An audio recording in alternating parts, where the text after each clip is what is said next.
Isn't it the Quran says how Allah can have a son if you don't have a girlfriend? So how you say to me the Quran does not say that he is a male?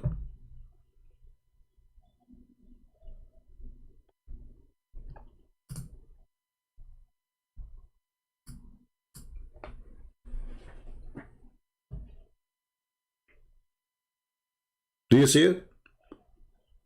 To him, again, it's not a male, brother. It's Allah have no gender. To him is due the primary origin of the heaven and the earth. How can he is not a male, obviously, have a son? Somebody might say to you, Christian, don't you say we believe that our God, Jesus, he came to this earth as a male. No problem. You Muslims, you have no idea what you are worshipping. Jesus, our Lord, the Christ, he came as a perfect male.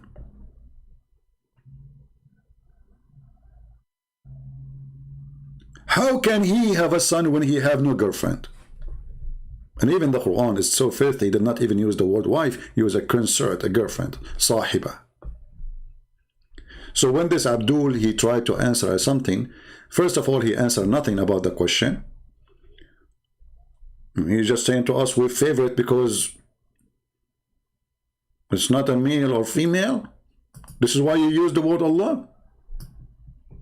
Well, there's many words that they are not male or female, then we can use them as Allah too.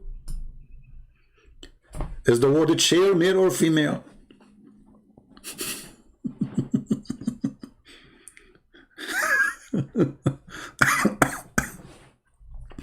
Continue, Abdul. Allah subhanahu wa ta'ala has got no gender. If you add father to God, it becomes Godfather. He's my Godfather. He's my guardian. Okay. If you have father to God, so how the Arab they says Allah have 3 daughters?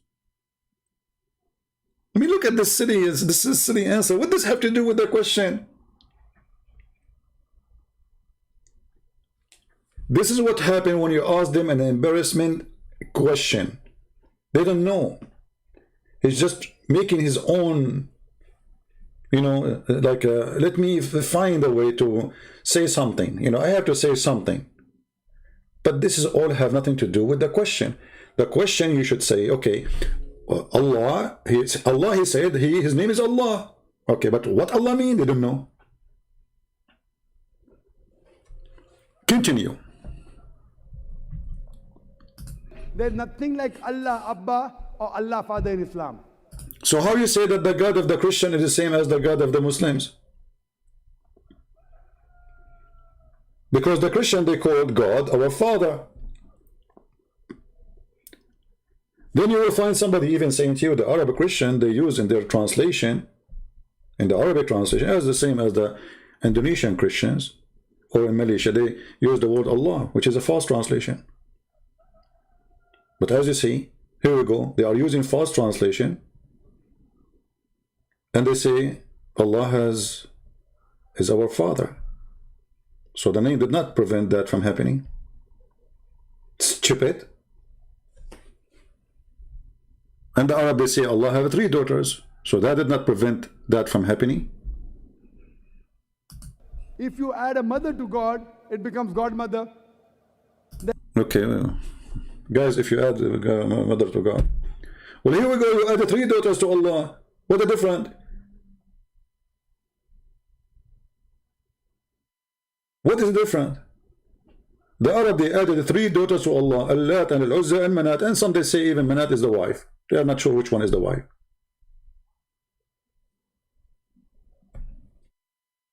There's nothing like Allah Mother or Allah Ammi in Islam. If you prefix tin before God, it becomes tin God, meaning a fake God. There's nothing like tin Allah in Islam. That's the reason we Muslims, we prefer calling Allah. Did you see? We Muslim, we prefer to call Allah, Allah. It's a prefer. Did you hear this? We prefer. So what this idiot saying, we Muslim look at names and we could not find better name than this name. We look between the words and we say, okay, well, this is the name look like this is the best between all the names. So you are worshiping a name, you do not know what the name is, just because you are saying you cannot make it male or female, you cannot make it grandfather, you cannot make it poor. I mean, what this is stupid as what kind of religion this religion is. This is the reason. Remember, he's telling you why he is calling God Allah.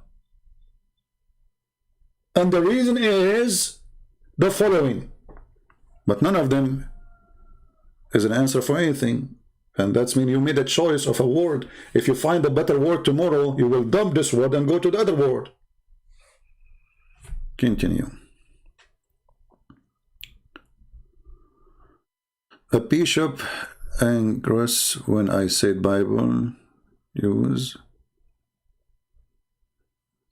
And what are you talking about? By the Arabic word Allah.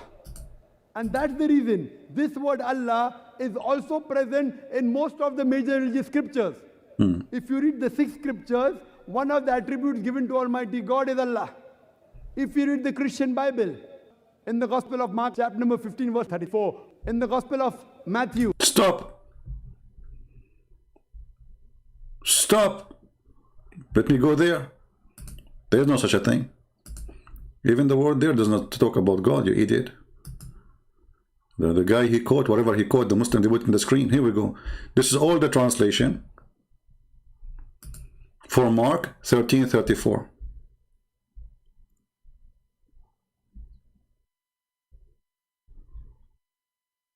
What translation you want? And you can use even the Hebrew one. Where? What? How? But you know, when you are a liar, you say whatever you want. Here we got you busted. You don't even know how to quote correctly. Which verse you are talking about? Chapter number 27, verse number 46. When Jesus Christ, peace be upon him, when he was put on the cross, he cried out, Eli, Eli, lama sabachthani. Eli, Eli is Allah.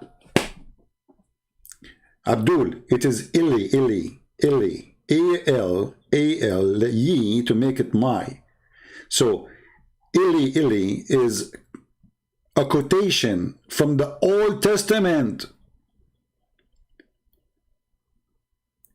El is the word which is God. It's not even a name, you idiot, you donkey. So what El have to do with Allah? Oh God, why hast thou forsaken me? Okay, hold on. As long as you just say that El is what Jesus said. So why you Muslim, you say that you follow Jesus too? You see, Jesus did not say Allah, he says Eli. It is you who said that, not me. So why you are following a God you do not know where? Ili is Allah, Allah? I mean, they are pretty close. Like, just a distance of 2,000 miles between them. Say that again, brother. Cried out, Eli, Eli, lama sabachthani. Oh God, why hast thou forsaken me? Does Eli, Eli, lama sabachthani sound like, oh God, why hast thou forsaken me? No. But if you translate into Arabic, it says, Allah, Allah, lama taraktani.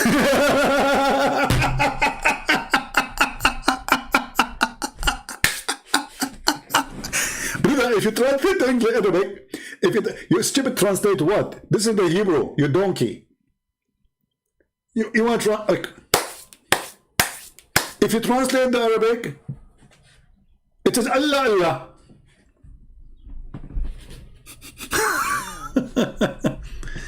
Anyway, let me show you another guy, and this will be the end of this video, showing you clearly that Muslims do not know what they are worshipping, and in fact they stole the name. Remember, this video is posted to me by a Muslim. A Muslim, he says to me, the meaning of Allah is in this video. The comment is there in the section in the previous video, the link posted by a Muslim, and he is the one who asked me to play this video for you. And guess what? They agree with the Christian Prince that Allah is a theft, and we do not know what it's mean. Muslim says. What does Allah mean? Allah originally comes from the word al-ilah, the Lord, the deity, the one who is worthy of being deified. But the nature of language is that over time language begins to develop. And if a word is being used again and again repeatedly, sometimes things that are not essential parts of the word may be deleted over time. So for example, in Arabic, people are known as unas. And over time, as the Arabs would say al-unas, al-unas, al-unas, al-unas, some people started to speak faster and they started to then say an-nas. Even though the original word is still used till today, people use al-unas as well.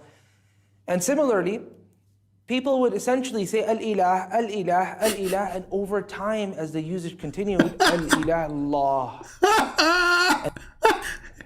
Hilarious! Did you hear it? Did you hear it? The people, they say al-ilah, al-ilah, al-ilah, and by time it says became Allah. Okay, I will go with you then. How the name became the name of your God? Because al-ilah is the God of anybody. And those who say that word first is the pagan.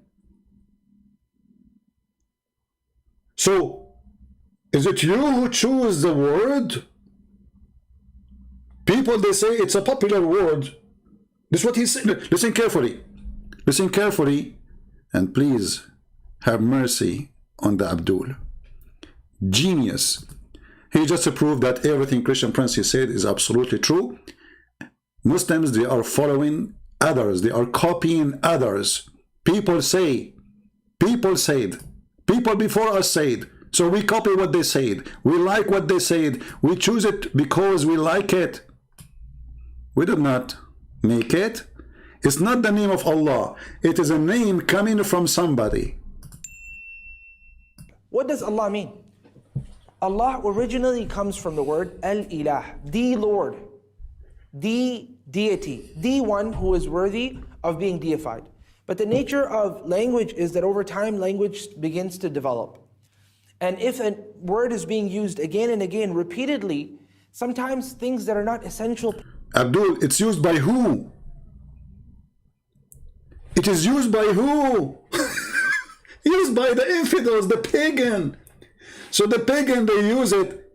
And then Zakir Naik explained to us how unique it is, brother. This guy, he's just saying it's not unique. By time, they make it easier. So it was al-ilah. What this guy, he said. I mean, do you see how every one of them, he give you different definition, different answer? Do you see how much confused they are? The other guy, he said to us, you cannot make it male and female when prove it to be wrong, because Allah is He. Allah says, how I can have a girlfriend, but means He is He. The Arab, they call Allah have 3 daughters, so He can have children. The name will not make any difference. And now this guy is saying to you, the correct word is not Allah. It is al-ilah. But people, they want to speak it faster, so make it Allah. Did you hear it? So you Muslim praying to al-ilah, not to Allah, or to Allah, not al-ilah. And how that became your God.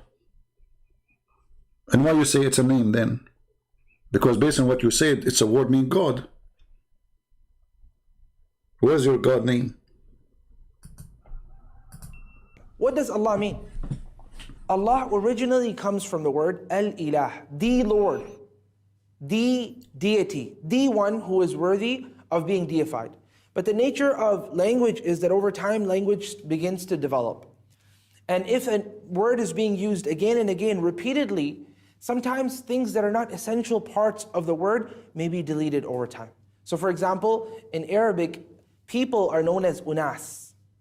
And over time, as the Arabs would say al-unas, al-unas, al-unas, al-unas, some people started to speak faster and they started to then say an-nas. An-nas. Even though the original word is still used till today, people use al-unas as well. So are you saying to me that your God, Allah, He chose the word, the people, they change it? Because the word an-nas appear in the Quran. Allah is using the wrong word? Because you just said it is the correct one is al-unas. So Allah using the word an-nas, why? Like what? I mean, where you get those people from, for me from? I mean, you Muslims, you post those videos for me supposedly to get me busted. And look what happened. There's a chapter in the Quran. There's a chapter in the Quran, you know. What the chapter saying, brother? So Allah and the Muslims choose the wrong name.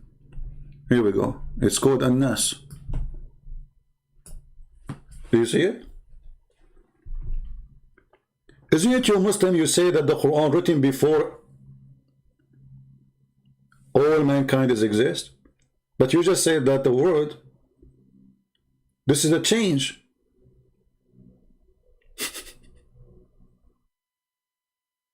So the Quran based on this is written after the change happened. This is An-Nas, not Al-Unas, as he said. The name of the Malikun Nas, read it carefully. So the Quran written after the people, they changed the word. The original, the correct one is Al-Unas, he said. But people want to make it easier, so they said An-Nas. Allah is Ilahun Nas.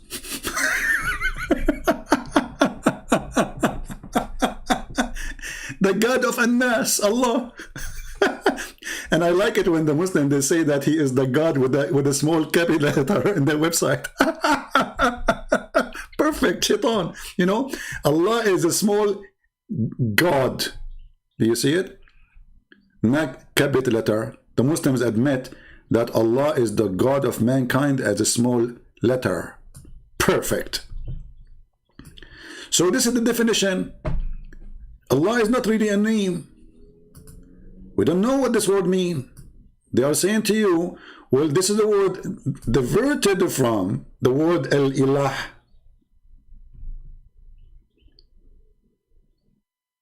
And imagine here, by the way, until now we did not get any official answer. Like, why Muhammad did not tell us what the word means?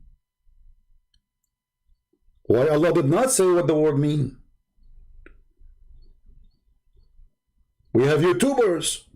Anyone can make an answer. I can make it. I can say it to you to be a tree. Where is the official answers? And now you admitted that you are stealing the words from somebody else, and this has nothing to do with your religion. Other religion, they would say Al-Ilah, Al-Ilah. So you make it, and you make it a name for your God. So you are looking for a God, and then you found a God as of your choice, the God of the Kaaba, the God of the star, the God of the moon, and you said, I'm going to call him La. And just to prove to you that what he said is stupid, more than what he's stupid he said, I mean, the answer he said is condemning Islam anyway. But Al-Ilah, Al-Ilah, Ilah, is simply E-L, and there is little H at the end, like a sound of a music. Ilah. Still, it's Ilah. It's not Allah. It is Il. Idiot. Il. Ilah. That sound at the end, the little tiny H, it's not really even an H. It's like a music sound. They added like for something holy to make it more beautiful. It's not even part of the word. It is Il. And we just heard Zakir Naik saying that Jesus said Ili, Ili. And he said, this is Allah.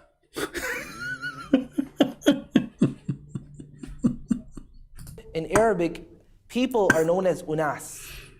And over time, as the Arabs would say Al-Unas, Al-Unas, Al-Unas, Al-Unas, some people started to speak faster and they started to then say An-Nas. Even though the original word is still used till today, people use Al-Unas as well. And similarly, people would essentially say Al-Ilah, Al-Ilah, Al-Ilah, and over time, as the usage continued, Al-Ilah, Allah. And the name then became Allah. Now we know how the name become Allah. So this isn't the name of God. This is a word meaning God. And even this is a changed word. So as long it used to be something and now became something, next year it might become something else.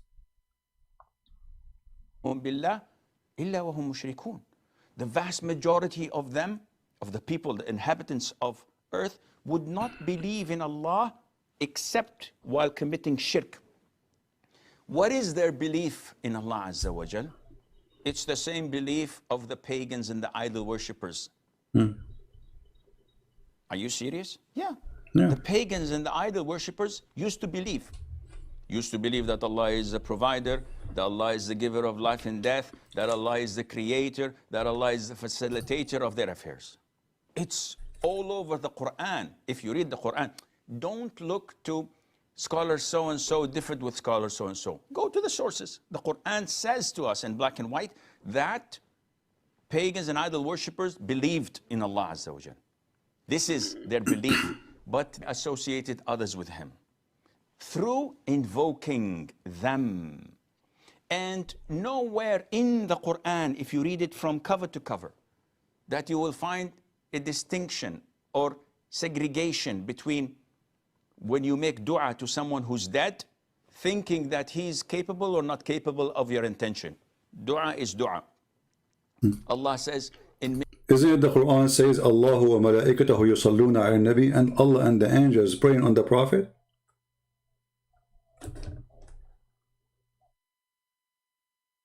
And here you find another stupid thing in this book. You see, Muhammad is a very sick person. He wanted to have all the attention. To the point, even Muhammad, he claimed that the whole world is created for the sake of him. Can you believe it?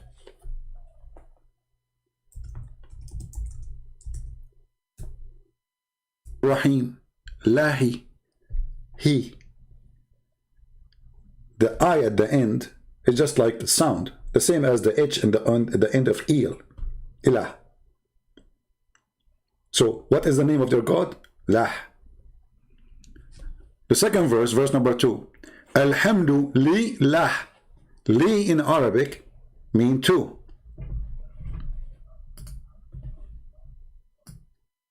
Li mean two. Lah is the name of their God, as you see.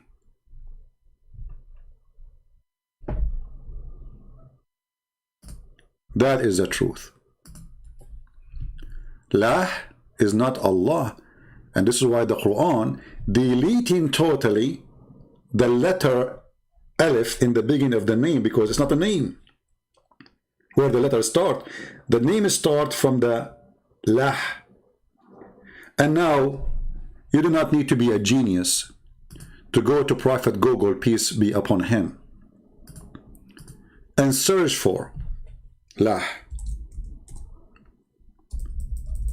God, Lah. Is that a coincidence that the moon God is your God? It's coming from the Sabian God?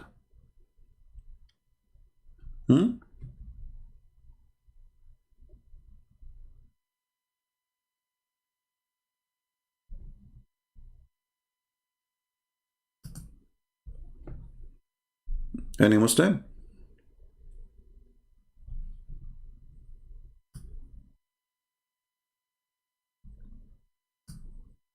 This is just an article. I'm not saying I approve it or disapprove it, but just search in Google. There's tons of articles, and you check it out, and you study carefully what it is. Lah is the moon God. Actually, we have a clear reference that Allah's name is very flexible.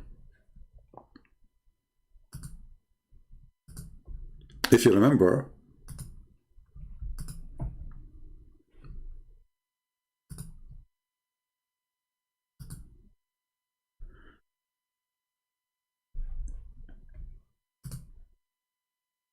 chapter of Yasin.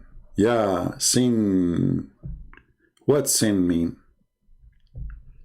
Allah is the God. Sin. Ya is a word mean God. Another word from the ancient Sabian language. Yasin. Ya is a word mean God. search right now for sin. Sin is the moon god. La is the moon god. Sin is the moon god, and both are in the Quran, and both of them are saying clearly that this is the God of Islam. And actually, if you ask the Muslim, what sin mean? What Yasin mean? They say Allah knows best what he meant by that. Additional proof that Islam is a forgery. They don't know. They are copying words from other religions. Tafsir al-Jalalain. Yasin. Allah knows best what he meant by those letters. But if you go right now and search for God's sin, you will find that sin is the same word you use in English for sin. Like when you say this is sin, why they say that? Because you are saying this is pagan. You are saying this is pagan, so this is sin. You're used in English today. Sin is the moon god. So wherever we go, we are surrounded by the moon god. And this is why we will find, when we speak about the moon god, right away we will find the crescent moon.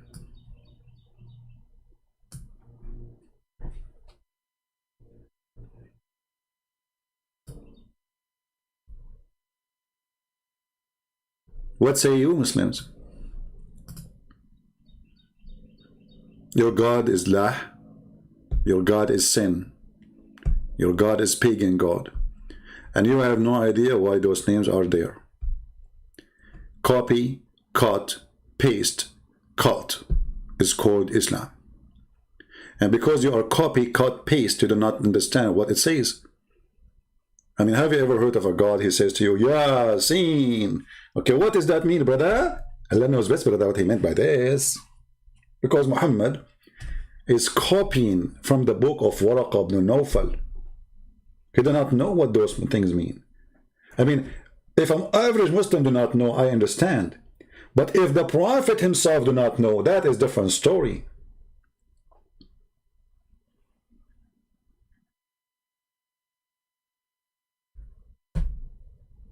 Any Muslims? Mr. Lanoun, he is saying prince properly a princess. My friend, I know, I understand that you are in pain, and supposedly you are trying to insult me. It's okay. You know, I welcome you to insult me more. It's a blessing for me. But my friend, as long as you are talking Christian prince is properly a princess, do you want me to make a special call with me and ask me if I do put eyeliner like your prophet 3 times on my eyes a day? If I wear women clothes like your prophet every day? If I pee like a woman like your prophet every day? Are you there? And then we can find out who is the princess here. Are you there? Or maybe you can ask me, hey Christian prince, have you ever kissed your friend down his belly like the Prophet Muhammad? Is that a new tradition in the Middle East? I'm a Middle Eastern. Since when we Middle Easterns, we kiss each other down the belly? Huh? And then the guy said, oh, don't stop. This is how I like it. Oh, brother, don't stop, please. And you are talking about prince and princess. Don't go there. You are talking to Christian prince. You will be humiliated, you and your prophet. If you try to humiliate me, good for you, no problem. But remember, I know all the laundry of your prophet. So the question now, is Muhammad he or she? Muhammad taking off his shirt. The guy, he said to him, this is not fair. The prophet, he poked him under his ribs with his stick. He's tickling him. And then the guy said to him, you are wearing a shirt, but I am not. The prophet, then he raised his shirt. And then the man embraced him. And he began to kiss his side. Who is kissing who? You will say to me, oh, the man is kissing the side of the Prophet. The word kashh is the down of the belly, not the side. And why a man even kissing there? And then he starts saying, oh, Prophet, this is what I wanted. Oh, Prophet.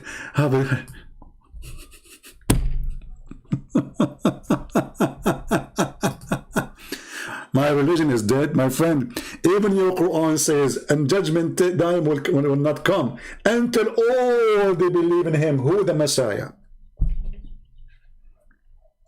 It is your religion who is dead. This is why you want to kill those who preach the gospel, because you're afraid, because you are terrified. And your prophet is dead. How you can have a religion anyway? My Christ, my Lord is alive. Your religion is dead, and your prophet too. And I can show you the hadith how he stink. The Muslim did not bury him for 3 days, 3 nights. They think that he's the same as Jesus, because he lied to them. He says, we prophet promised by Allah that our body will not decay. And then the poor Muslims, they believed him, so they did not bury him for 3 days. He said to them, pray, send your salat to me, for your salat will be presented in the front of me. They said to him, Prophet, but you will be dead. You will decay. He said, no, no.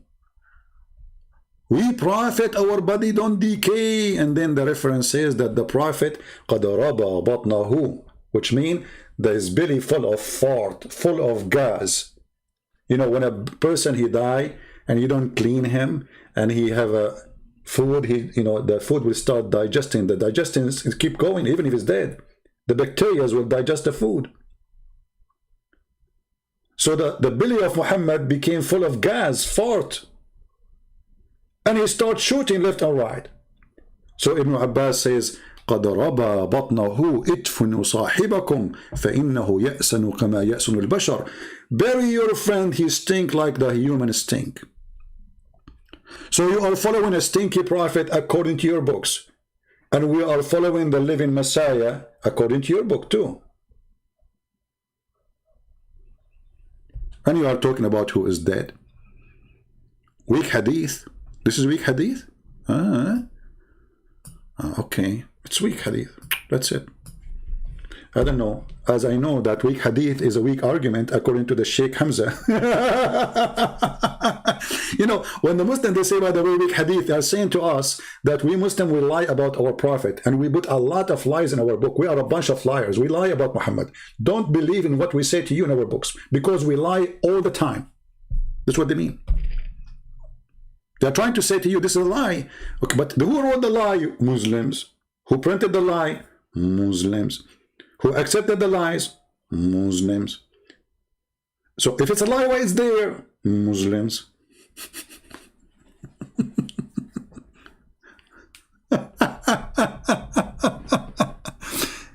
Okay.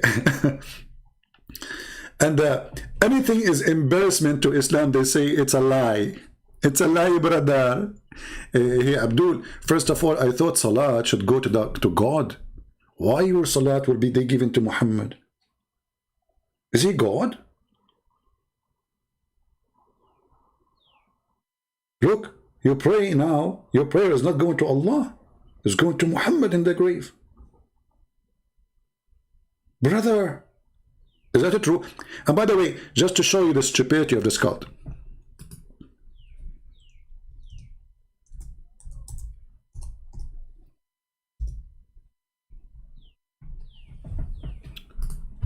Read carefully, and this is Sahih Hadith. I mean, have you ever heard of religion and followers? Their prophet said to them, don't write the Hadith. And then they write down, don't write the Hadith. Read carefully. The prophet said, who? Allah Messenger said, don't take down, don't write down anything from me. And he who took down anything from me, except the Quran, he should efface it. Efface that narrative from me. Okay, and then you write this. The guy, he just said to you, don't write what I say, only Quran. And then they write, the prophet said, don't write what we say.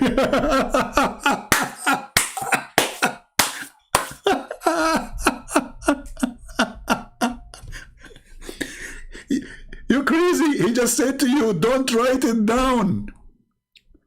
Don't write down what I say. And what do? You write down, the Prophet says, don't write down what I say. So all the hadith, according to Muhammad, should not be written. Do you know why? Because Muhammad, people, they start reminding him of what he said. He cannot repeat the same lie twice correctly. In the first lie, he said 4. In the second lie, he said 10. In the third lie, the same story, but he cannot repeat the same story twice. Hey, Prophet, which floor you used to live in? The 3rd floor. Prophet, but last week you said you are on the 10th floor. Okay. From now on, don't write down what I say, okay?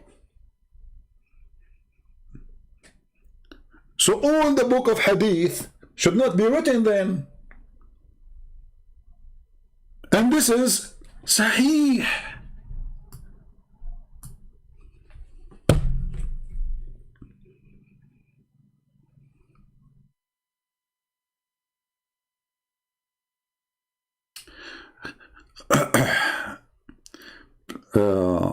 According to the direction of his camel. Well, my friend, the Muslim, they will say to you, well, he's praying, doesn't matter, you know, because the Quran says wherever you will put your face, you know, it's not worth it for me. Hit the head of the snake. Don't waste your time. Do we have any Muslim want to say anything?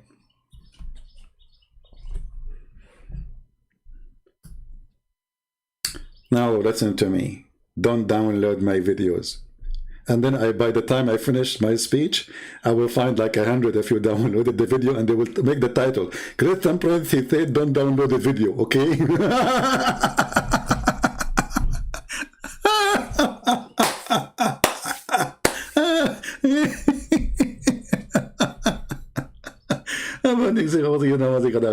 This is so beautiful. Genius.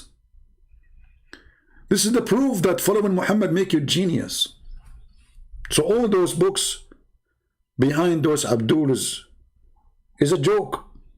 Your Prophet forbidding you from, and they say to you, we are Muslim Sunni, following the order of the Prophet. No, you don't. And you know what? Thank God you did not, because all the garbage about Muhammad is here. So if we have only the Quran is a very confusing, stupid book. There's nothing in the Quran.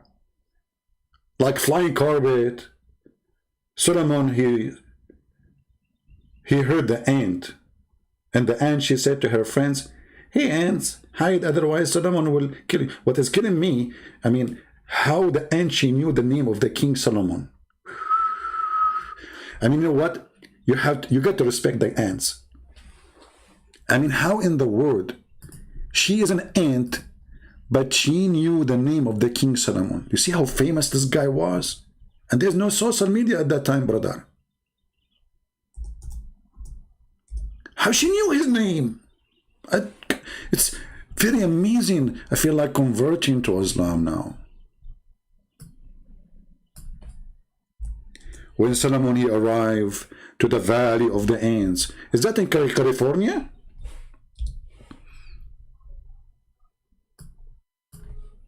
Huh? Where is the Valley of the Ants? Is that in California? As I know, there's ants everywhere.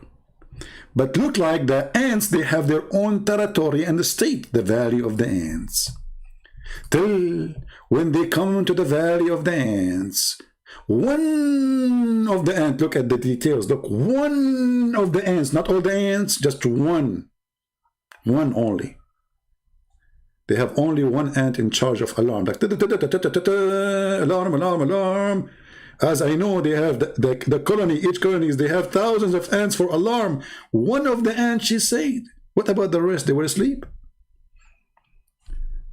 Oh, ants, enter your dwelling. And I saw some videos, hilarious. They say in Arabic it says namla, and science discover that the word namla, sorry, the one who in charge of alarm is a female, and namla is a female. So how Allah, he knew this, you idiot? In Arabic we say female for all those insects, regardless if they have balls or not. So when they are many, we call them naml. When it is one, we say namla, idiot. We don't check the balls of the ants. Hashara, insect, it's a female. Any individual, we add T to it. Idiot. But anyway, this is the good story, brother. Here you learn history, and Darwin, he should start from here, the idiot Darwin. The ant, she said to the other ant, and look how, what we learn from this story. And then Sulaiman, he smiled. At her speech, the ant, she made a speech. As I know, the ant don't talk. They communicate, yes. I mean, we can say they talk, but they don't talk really speech. They communicate by vibration and chemical. That's it. And the funny, that Allah, he taught Sulaiman the language of the birds.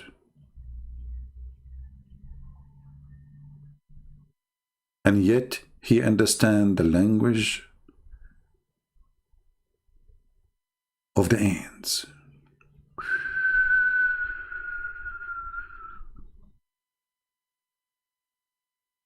And then Sulaiman, he went, I don't want to change the topic, but just to show you a cartoon before we finish. For how long we are here now? 2 hours? 2 hours. 1 hour? How many hours we are here? 2 hours and 29? Okay, still short, still short. Good news, good news. This is a short video of a conference. Alhamdulillah, alhamdulillah. Alhamdulillah, lillah, lillah, brother. Lillah, li, alhamdulillah. Genius. So, my friends, my brothers, my sisters, Islam is a joke, and there's no question about that. And as you see, we challenge them to tell us what Allah means, and none of them can tell us. They are saying to us, this is a word diverted from something else. So how you say this is the name of God? How you say this is a name then? They don't know who is their God. Or what they know, that Allah have 2 hands in the right side of his shoulder. He have a shin. He have a face. He have eyes. But don't ask more questions. They don't know who they are worshipping.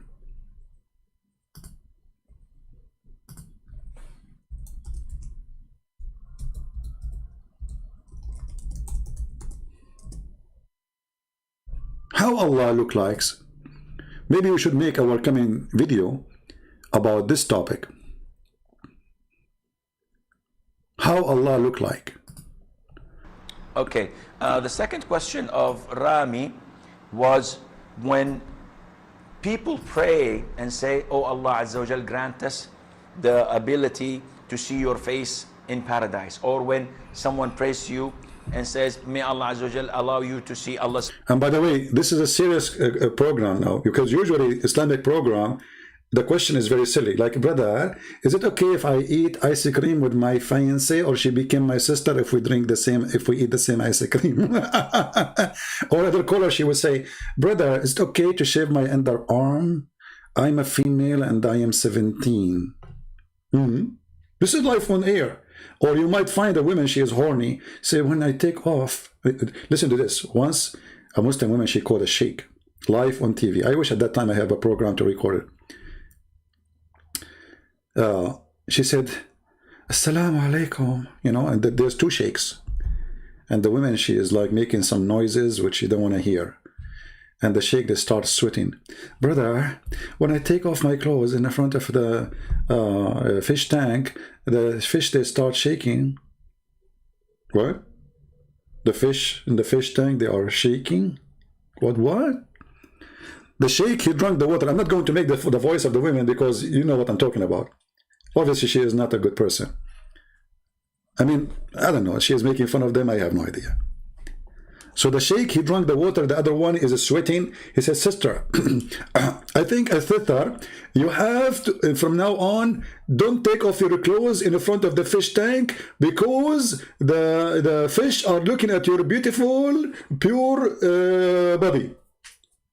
And they have a genie. Genie in the fish. It's true. Muslims believe in that. So there's a genie inside the fish, is a male genie. When this female, she take off her panty or her clothes, like they go crazy. You know, like, you know. So please don't take off. And then she said to them, the woman, I cannot tell you, sorry, I cannot do that because I have only one room. Oh, the guy, he starts sweating more now. He said, okay, sister, don't you have a blanket? Cover the fish tank by the blanket. I mean, look how serious the topic is. At least here they are talking about how Allah look like. But usually, the conversation is so low. Very low. Okay, tell us more about Allah. Azza wa Jal. He's the creator of the all, what you see. And Like, yeah, he is the creator of all what I see. That's it. It's proven. Exactly. That's why he says the sperm coming from the backbone of the man, and women have a sperm coming from their ribs. what you do not see. And he's not created. And he does not die. And he does not have an ending. Subhanahu wa ta'ala. That's it. Subhanahu wa ta'ala. So Allah described in the Quran that he has a face. Allah described in the Quran that he has two hands. When he addressed Iblis, Satan, and he told him, what? Hold on. There's a guy, his name is Mimi. He said, who said so? And there's a guy in the comment, he says, I wish to see you debating Mimi so he can end your career. Abdul, we ended his career a long time ago. The Tits boy, Mr. Tits. Prevented you from prostrating to what I have created with my two hands. Two hands. So this is what Allah described himself. Allah says in Surah Al-Qalam that on the day of judgment, Allah Azza wa Jal would uplift and show his leg. You know what? I have to admit, I have a weakness when it's come to legs.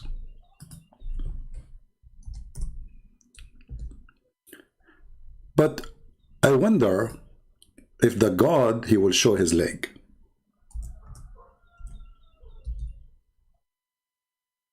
Which leg is going to be more beautiful? A leg of a woman or the leg of Allah?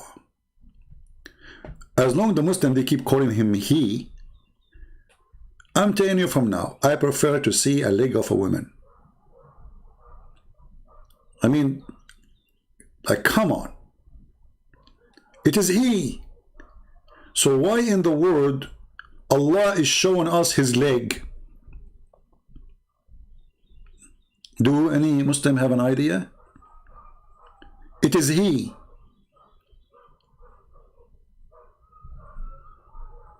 Anyone? So it is he, and he is going to show us his leg.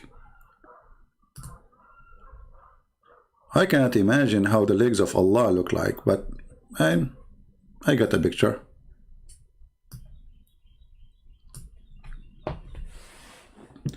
So Allah have two hands. For sure is not spider, because spider don't have two hands. Allah have 5 fingers. For sure is not spider. Spider have no fingers. Allah have a shin. Spider have many shin. So who is Allah? Who is this God you worship? You are confused about his name. You are confused about his look. Okay, he have 2 hands. Where are they? And when you say he have hands, why he need them? You see, Jesus come to this earth as a man. Okay, he is, between us as a man, so he do what men do. He have hands, he grab with them things. Okay. Allah have hands for what? You see, the Muslim, they say to us, the Quran says, if Allah wants something to happen, they say, be and is going to be. So what the hands for? Is it metaphorical? No. The guy is saying clearly, those are not metaphorical. He have 2 hands. So maybe we should make the second video after this. Or maybe I'm trying, you know what, I'm thinking to make it like a series about what this mean, like maybe next video I will make what Israel mean. Hey Muslims, what Israel mean? The Quran keeps saying Israel, Israel. By the way, look at this spider.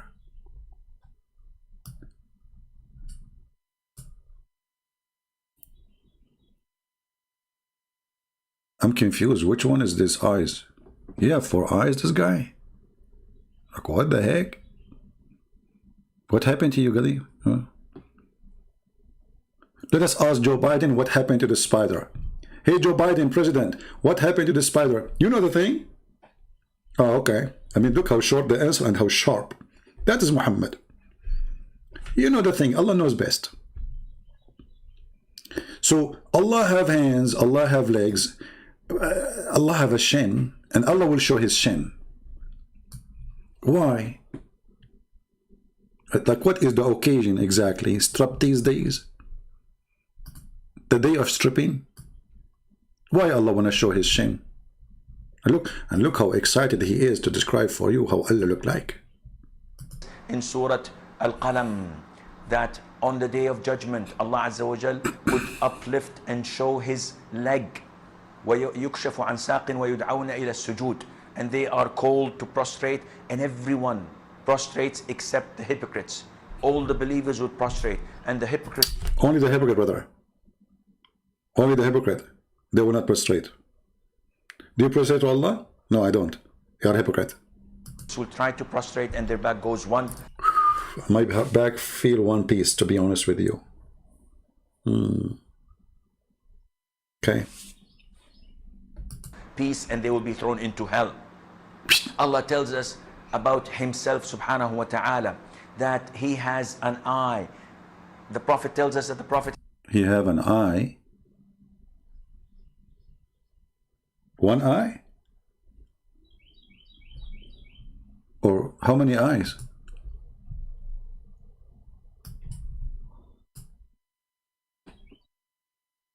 Man, look, what? Allah has an eye? I mean, do you see how much they knew about their God? Allah has an eye.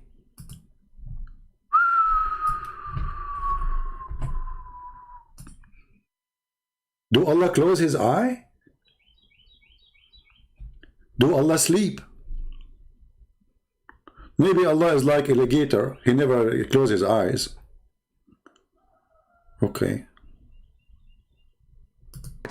That Allah Azza wa Jal has fingers. When he says, "Oh Allah, the hearts are between two of your fingers, you flip them as you wish." Between two of your fingers? How many he have? So this is what you know about your God. He have fingers?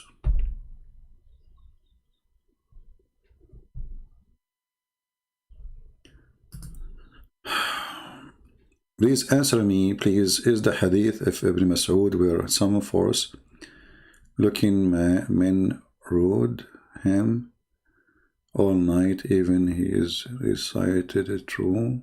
I'm not sure what do you mean. Looking what? Looking men rode him? I don't know. I don't understand your question, Ben Yehudi.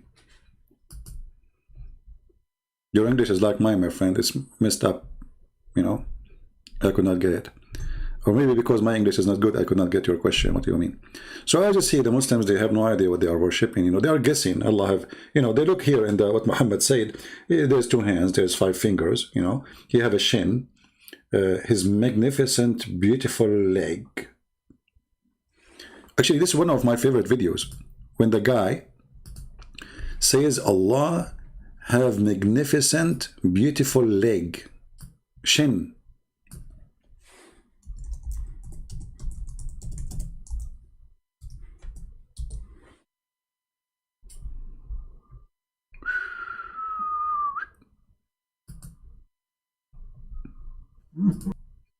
Let us see.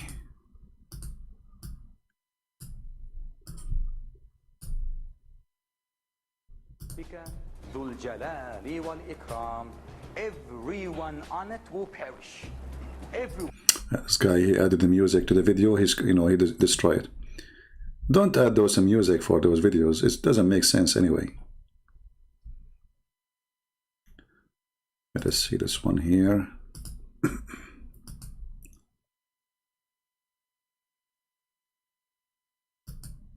Abu Hurairah radiallahu anhu, the Prophet's companion, said that Prophet Muhammad sallallahu alaihi wasallam once said, the meaning of the saying, the Prophet, Allah's hand is ever full.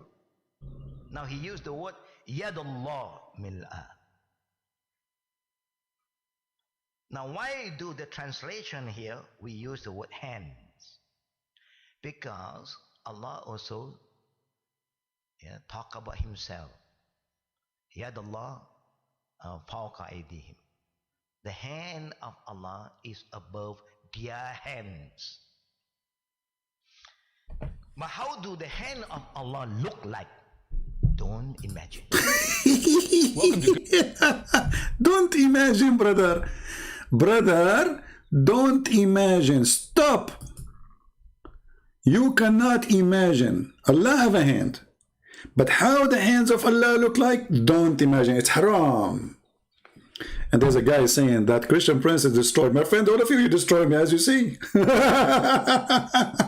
But none of you dare to call me. I mean, do you see how easy to destroy Christian Prince, making videos about him? But where is the ones who can call me and show me that? Here we go. I have 1,400 people listening, and none of you. Let me open my palto.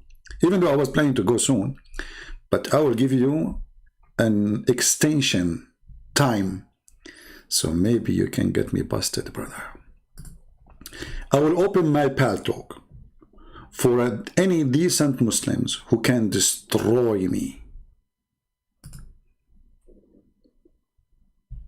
Who wanna do that? Mayday, mayday. Destruction time.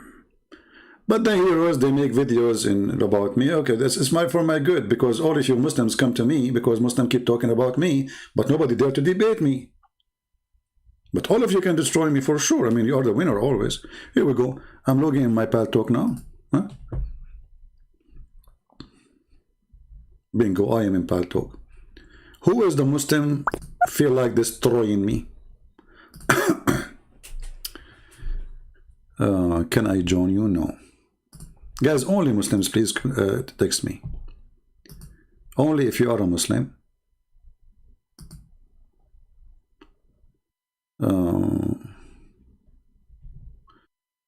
Bluebird, my friend is a Muslim. He wanna call me. Let him call me. You know, let him text me. Text me first, because you cannot call me right away. Text me first, and I will call you immediately if you are a Muslim only. Do we have any Muslim would like to call me and tell us what his thought about what we just said about Allah? Anyone?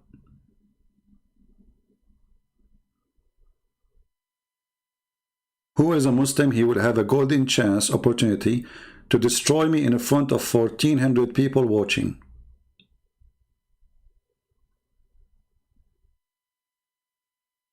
Anyone? My paltalk is open. Just text me and I will call you immediately. In the speed of Allah. Speed of Allah, that's not good. It take Allah 50,000 years, 1,000 years to send the angels and 1,000 years to come back. So how Muhammad was receiving the messages if take them 2,000 years to go back and go up down?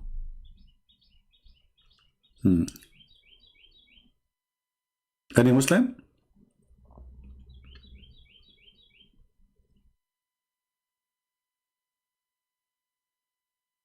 Yeah, we have 1,400 people watching, but we have only 950 like. You hate me, don't you? Who is a Muhammadan would like to give me a call? See, if I am a person who have a blue eyes, American, you remember the guy from the Philippines says, I debated a real American. You are not real American. Like he's supposed to, like, he debated real American, man. Real American. I mean, look, listen carefully. He debated a real American. You are not real American, you have an accent. That's what he said to me. And actually, this is why they are afraid to debate me, because I have an accent. I am an Arab, I speak Arabic. I debated real American. Like, what? Real American? What this have to do with...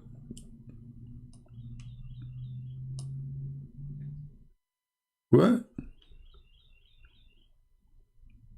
So my paltalk is open. Let me see, I have one text. No, this is not the text. Any Muslim? Just text me. Just say I'm a Muslim, I will call you.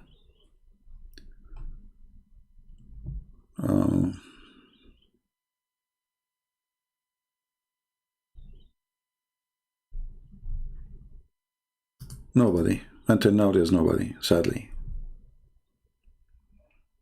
Honestly, guys, if you have any Muslim sheikh, especially sheikh with the long beard, if you can ask them to come and join us, I will speak to them nicely, with respect, we speak to the person, depending on what he deserves. If he is a rude, if you want to be filthy, this is your business. But people who they are respectful, we will speak to them in a better, even respect.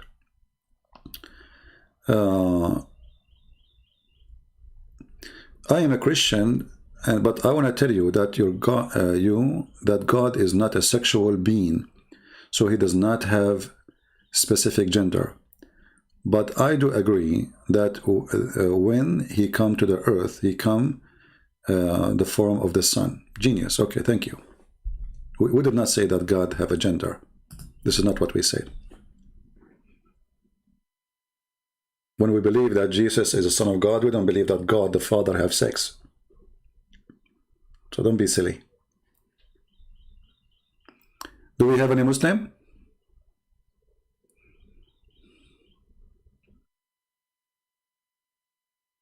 Anyone? Who is a Muslim would like to give me a text and I will call you immediately. Anyone? And if you don't want to talk about the topic we are talking about, feel free. Anything about Islam, Muhammad. Who want to call us to tell us how Muhammad is a prophet of God?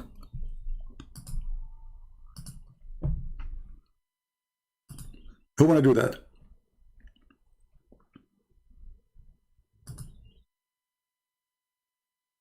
Who is a true believer? He believes Muhammad is a prophet.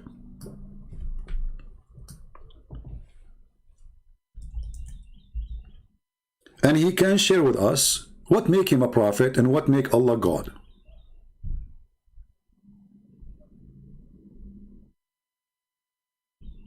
Anyone? Choose whatever you want topic about your religion. I will be happy. Who is this Allah? Do you Muslims know? All what you say to us, he's the creator. Well, all religion, they say there's the God they worship, he's the creator. Do you have a proof that Allah is really the creator, the real creator? Because there's many that claim that creation belong to them,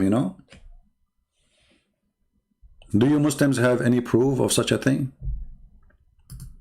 Because talk is cheap. Proving it is something wrong, different, Anyone?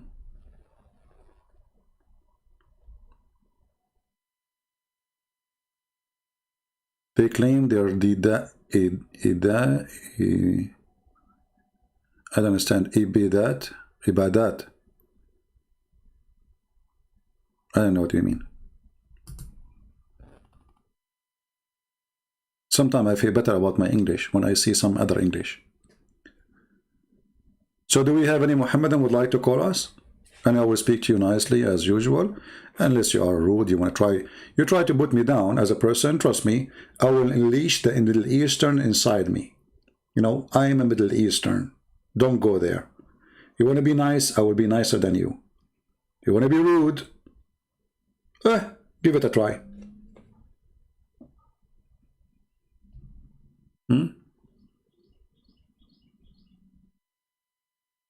Any Muslims? Who is a person who have a beard, big beard? I like big beard, big beard, very nice, I have a big beard too. We can put it next to each other, see like which beard is longer. And the longer one, we can use it as a towel. Because your beard doesn't make any difference anyway. I mean, you grow up, all of them, they grow a beard. Zakir Naik is trying to grow a beard, by the way, but it's not growing. He used fertilizer, it's still not working.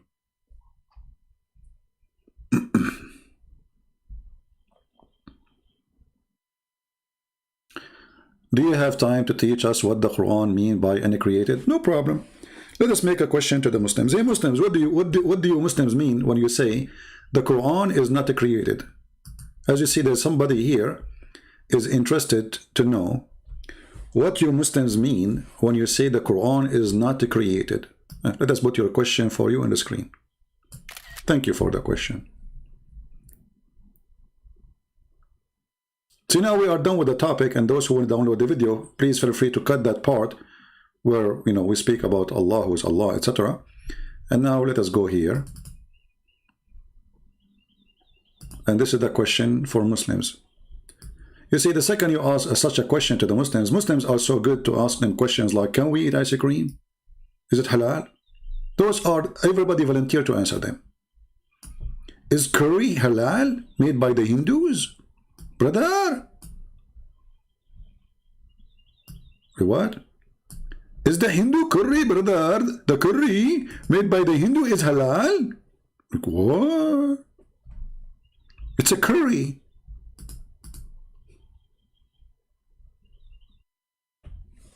Brother, is it okay to sit in the toilet seat and the toilet seat is facing the Kaaba? No, brother, haram. So all those silly questions, they are so good in answer them. The second you ask serious a question, they are not there. So now the question is, this is a very serious question. What the Muslims mean when they say the Quran is uncreated?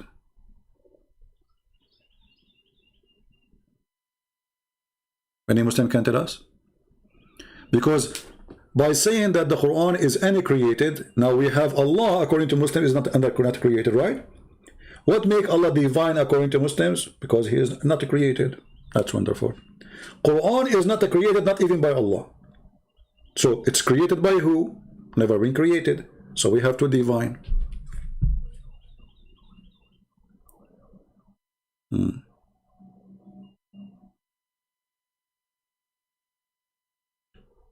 Anyone? You see, I'm giving you Muslims the question so you can help us. There's a sheikh. He claimed the Quran is created. Do you know what they did to him? The caliphate, he brought him in the day of Eid. He tied him up in the mosque and he slaughtered him. He said, today we are not going to sacrifice a sheep. We are going to sacrifice this man. What is his crime? Because he said the Quran is created.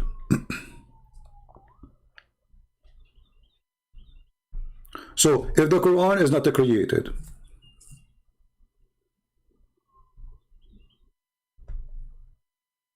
and Allah is not created, so now we have two divine. How that can be? Anyone?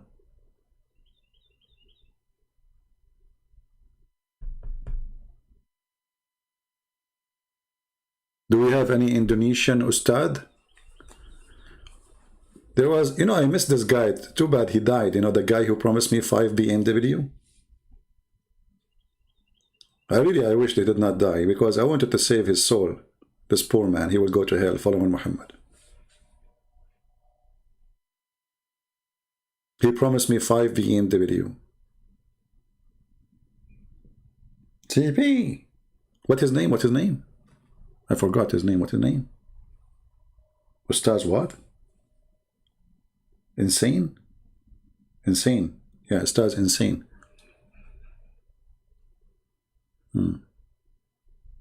Insan, sorry, Insan.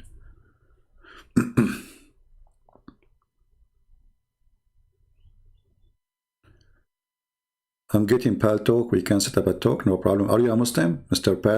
Preston? Only Muslims, they can contact me. Remember, don't contact me if you are a Christian. And those Christians who contact me in Patreon, please don't contact me unless it is necessarily. Remember, I have tons of people, they keep, you know, I mean, you can, I really would love to give you all the time I can, but for me, I prefer to answer questions asked in public, so everybody get the benefit of the answer, not one individual. And I'm not good in writing emails. It takes too much time. while answering you here. As you see, I'm giving you all the time. I mean, how many hours you want? Have you ever heard of somebody stay with you for 5 hours non-stop until his voice is gone? I used to stay even 12 hours. According to a hadith in Sahih al-Bukhari, Allah created Adam as a duplicate of himself.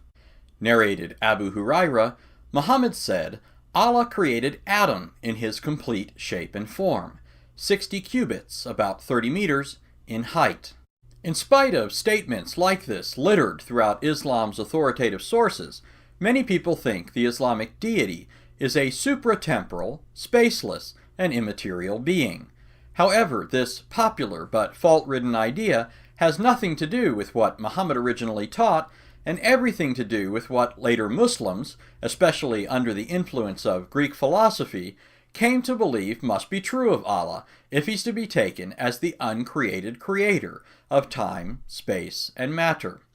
In a previous video, I looked at surahs 42:11 and 112:4, since it's often claimed that those passages trump the vast body of evidence, no pun intended, that the Islamic Allah is a corporeal being, just like he was in the pagan pantheon, when Muhammad, in a game of religious duck-duck-goose, singled him out as the only god with whom he'd run around the Kaaba. Having shown that those passages are not contrary to the idea that Muhammad's false god had a body, in this video I'll show that Surah 112 actually supports it.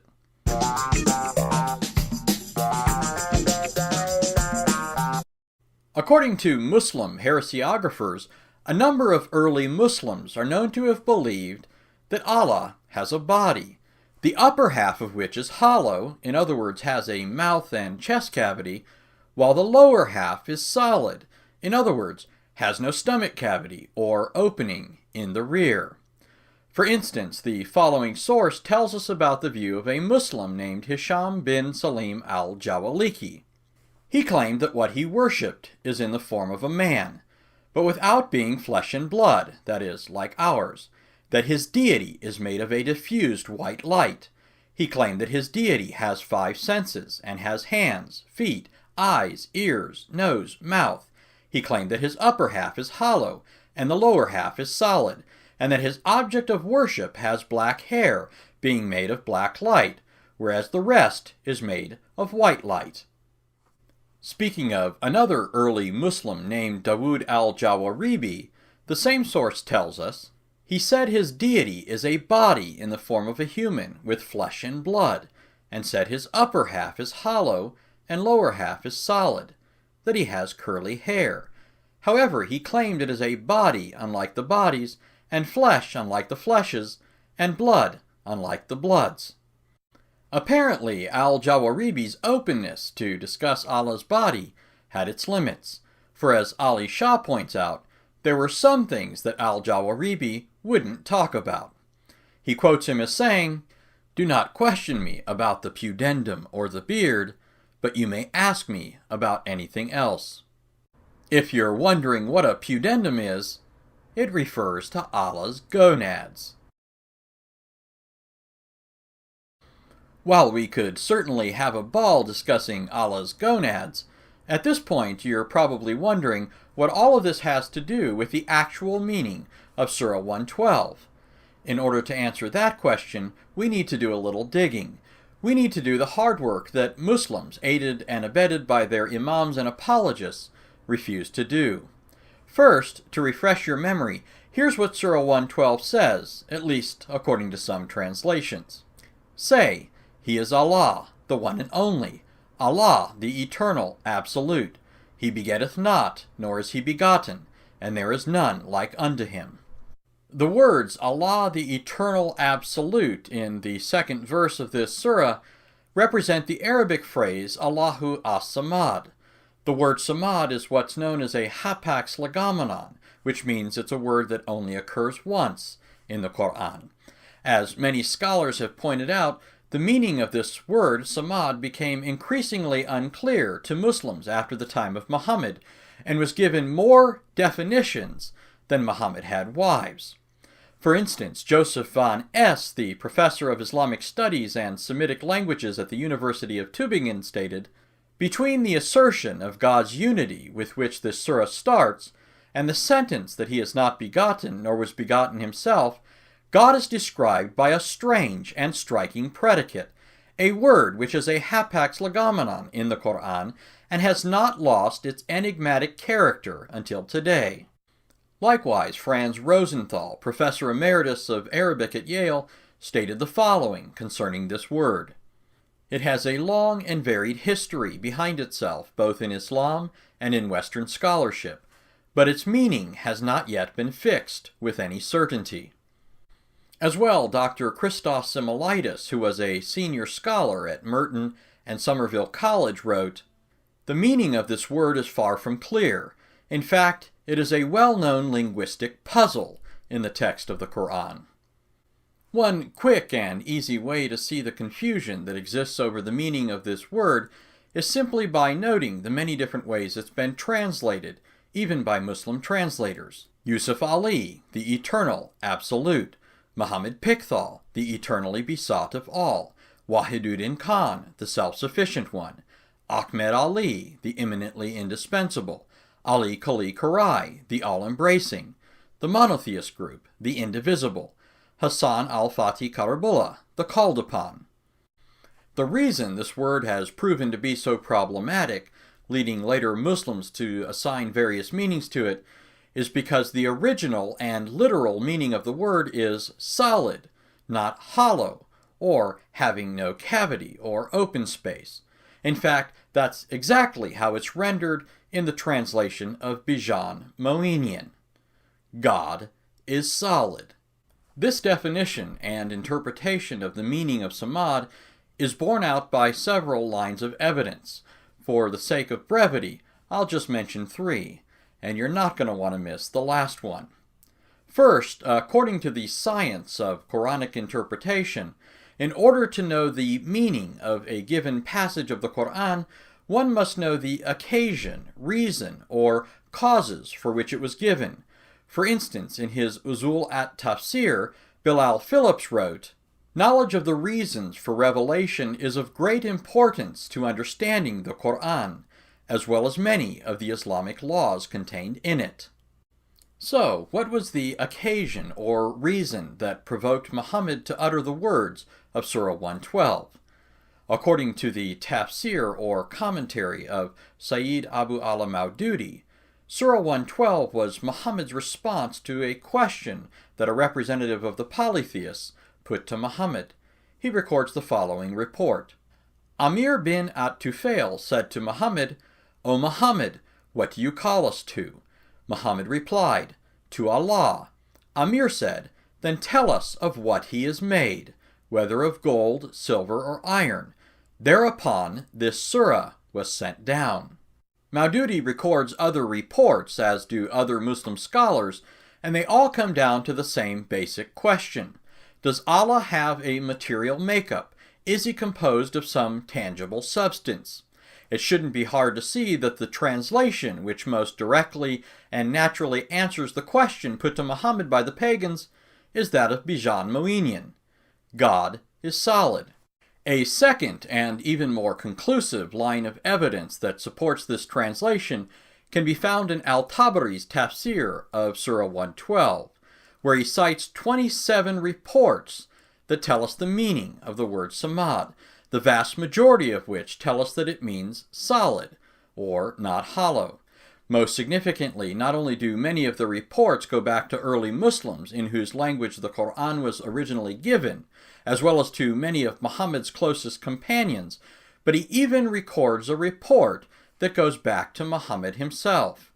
According to the following narration, a man named Buraida said, "I do not know about this word except that I asked Muhammad, who said, As-Samad is the one who has no hollowness."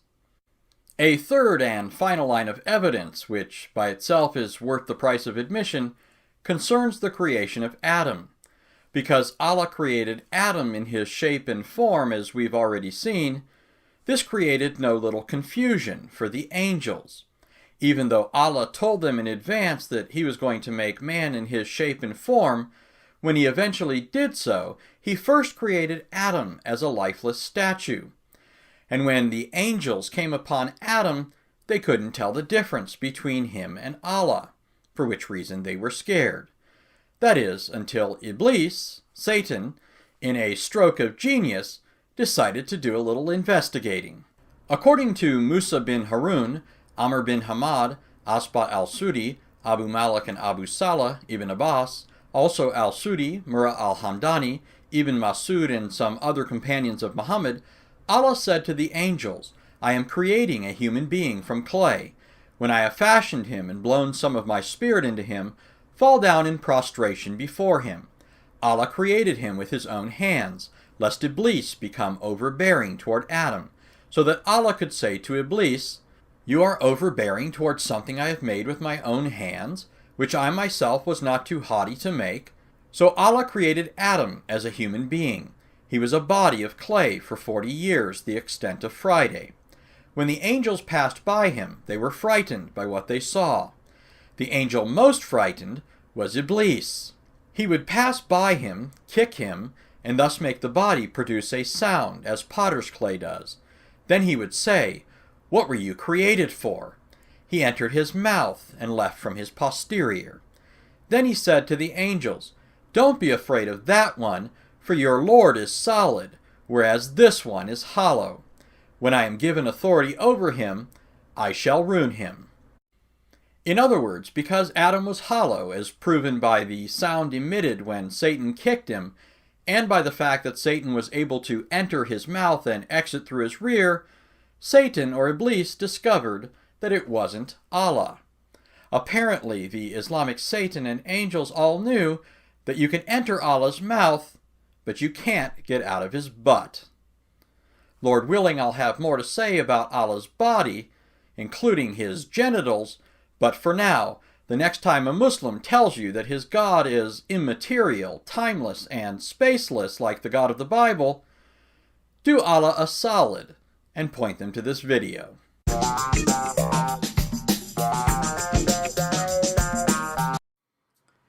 Ibn Khuzaymah, one of the greatest hadith scholars in the history of Islam, someone often referred to by Muslims as the Imam of the Imams, once made the following statement. If Allah does not have eyes, nor ears, nor hand, nor foot, then what we are worshipping is a watermelon. Ibn Khuzaymah said this because, according to him and what scholars refer to as the early traditionist school of Islam, fidelity to the Islamic sources, which teach that Allah has shape and form and so forth, demands that such terms be understood according to their apparent meanings, or literal sense. If early Muslims like Ibn Khuzaymah are right, then popular Muslim arguments against the incarnation, which is usually misrepresented as belief in a man who's been deified, actually need to be redirected to the original teachings of Muhammad and his pagan followers. After all, according to the Orthodox Christian doctrine of the Incarnation, Christ is an eternally divine person who took upon himself or into union with himself a human nature in time, and as a result of that is one person with two natures, deity and humanity. But since Allah, according to the Quran and Hadith, never became incarnate, then the ascription to him of attributes like hand, feet, face, and so forth would have to apply to his allegedly eternal nature. To put it simply, if this earlier view is true, and over the course of several videos I'll argue that it basically is, then the Islamic deity is a man-god.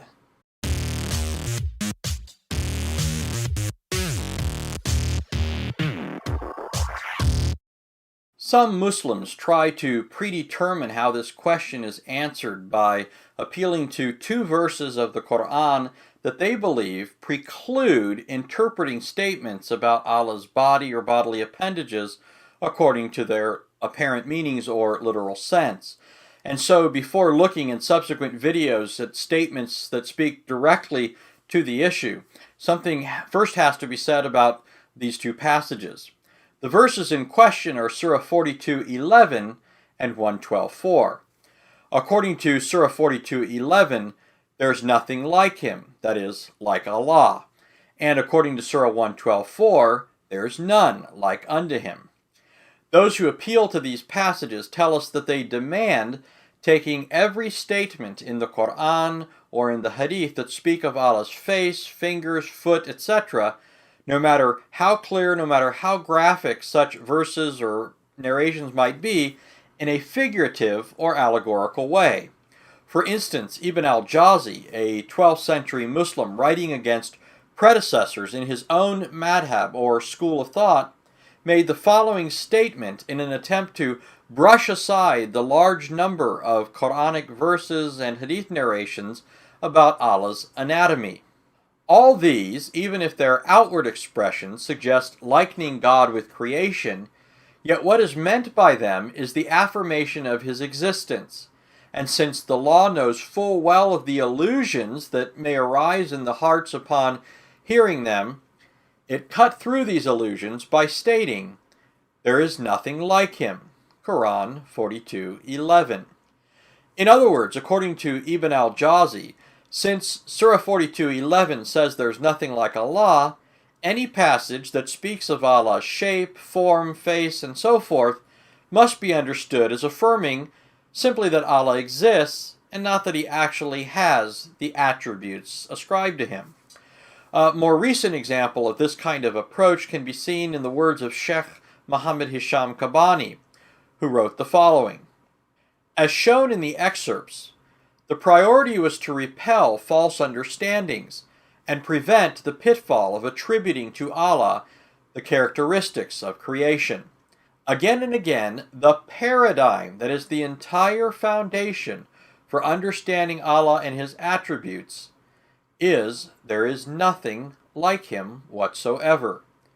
Essentially, what Al-Jawzi and Kabani are saying is that their understanding of these two passages, which goes against the tide of what earlier Muslims believed about Allah and his attributes, must be made paradigmatic for the interpretation of any and every other statement in the Quran and Hadith on this issue. However, there are at least half a dozen problems with this approach. First, this approach arbitrarily assigns priority to two passages of the Quran over and against other passages, which essentially allows a person to ride roughshod over those other passages, no matter how clearly they might speak to the issue. But why give these two passages the priority rather than others? Second, this method is exegetically unsound, for as all good exegetes know, the possibility of misunderstanding what a couple of statements mean is greater than the possibility of misunderstanding the overall testimony of many clear statements. Third, and closely related to the previous problem, given that there are hundreds of statements about Allah having a face, hands, etc., as we'll see, the idea that two passages of the Quran speak clearly to this issue while hundreds of others do not contradicts the Quran's own claim that it's a clear book in which everything is exhaustively detailed or explained. This would mean, at least on this issue, most of the statements in the Islamic sources are unclear, and most of the detail that Allah gives is virtually useless. Fourth, this approach assumes in advance that the Quran is not equivocal or inconsistent in what it teaches, saying in one place what it contradicts in another.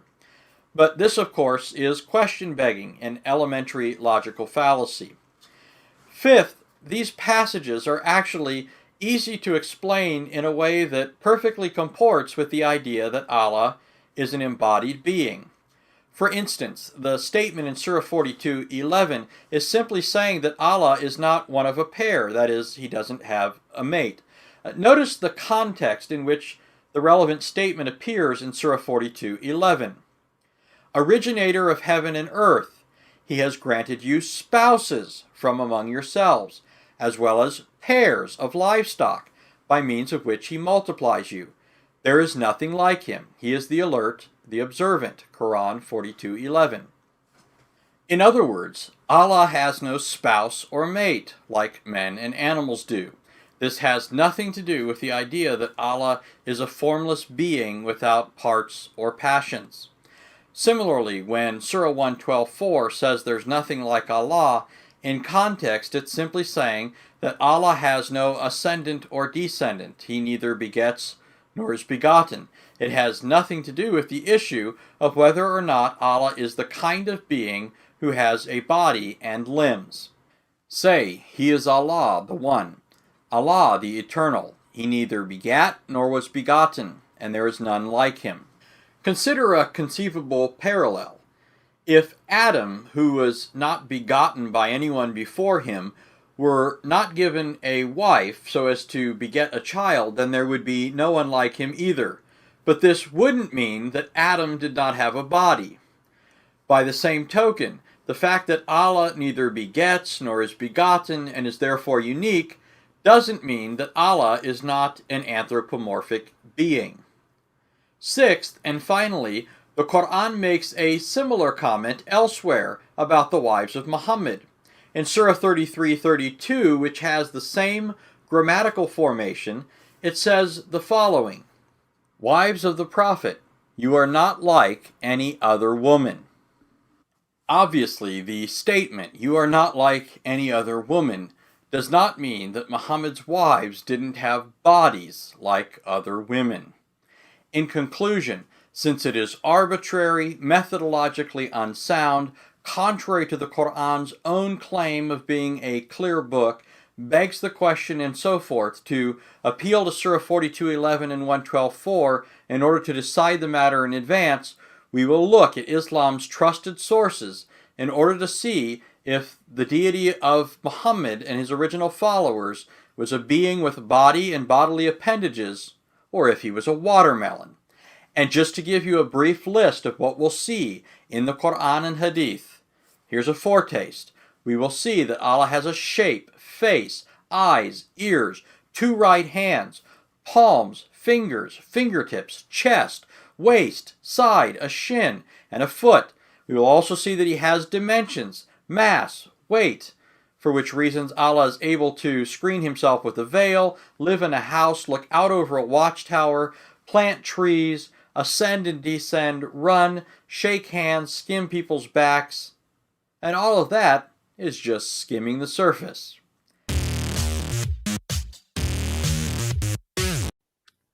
Muhammadan, is it true that your God Allah is created from the sweat of a horse?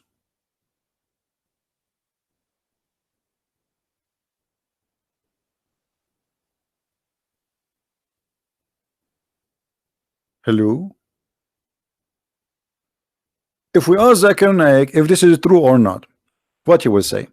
Dr. Zakir Naik, here there is a brother, he's asking, is it true that Allah, He created Himself from the sweat of a horse? We have a Muslim caller, let us see. Assalamu alaikum. Do you hear me? Yes. Okay, hold on, let me be sure that. All right, how are you, Mr. Truth? I'm good. How are you, Wa brother? alaikum assalam. I'm fine. Did you hear me saying that Allah, He is created from the sweat of a horse? Yes, I want a reference for that if you don't mind, brother. Okay. But you heard that before or never? No, never. Oh, I would okay. be amazed. I'm amazed right now. I'm shocked. I don't think there's Well, anything. here we go. saying Let that. me, here we go. I just open it. This is Right. Lisanul Mizan. Do you see my screen? In second, brother.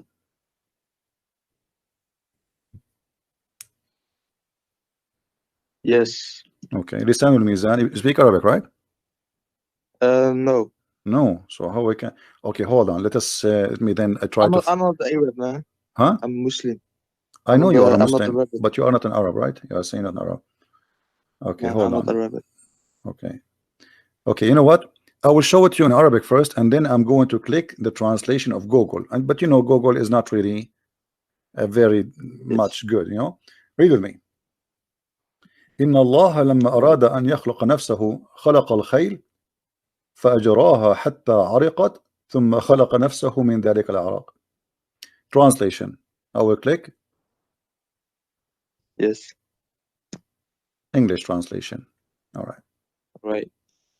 It says,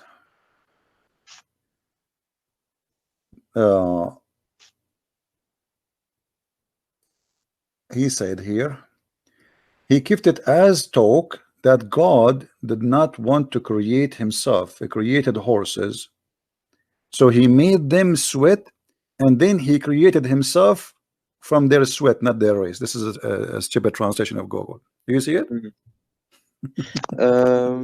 Let me see. And for sure, by the way, the Muslim, they will say, we reject this hadith. We don't accept this hadith, brother. Yeah, I'm not like that. I'm not like that. Don't worry. No. I'm telling you, I mean, even how the idea come to their head, you see, there is no smoke without fire. Is that correct? Yes. So why a scholar, he will come to such a statement that Allah, he made the horses run. This is what it says in Arabic. Allah, he made the horses run, and when he made them run, he made them run for a purpose, to sweat. And when they sweat, Yes. he created himself from the sweat of the horses.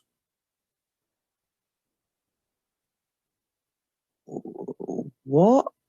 It's really Yeah, this is what it says. This is what it says. You can't- Actually, well, this is what it says. I mean, this is not. And by the way, they might say to you, that this is Shia statement. Though this is not even Shia. This is Sunni. Because Al-Hanbali is the one who came with this. You know. Let me see if I can find you Yes. other reference. Humbly. I don't know. I never heard of that guy. This sounds Okay. interesting.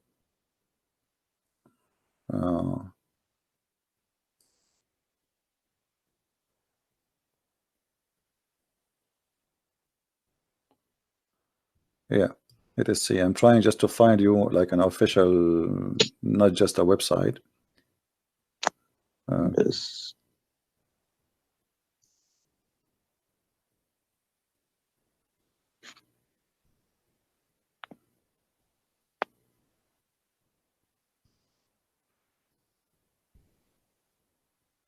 Okay, this is الموسوعة الميسرة في تراجم أئمة التفسير والإقراء والنحو واللغة. الموسوعة الميسرة, like I don't know what to translate for you. Like, you know, if you have like a dictionary, but it's like a huge one. You know, this is what موسوعة is. In all the official writing of the scholars and the Imam, the Imams. And here it says, Yeah. in the book of As-Sifat, it says, he have a hadith. It says, إن الله لما أراد أن يخلق نفسه خلق الخيل فأجراها حتى عرقت ثم خلق نفسه من ذلك العرق.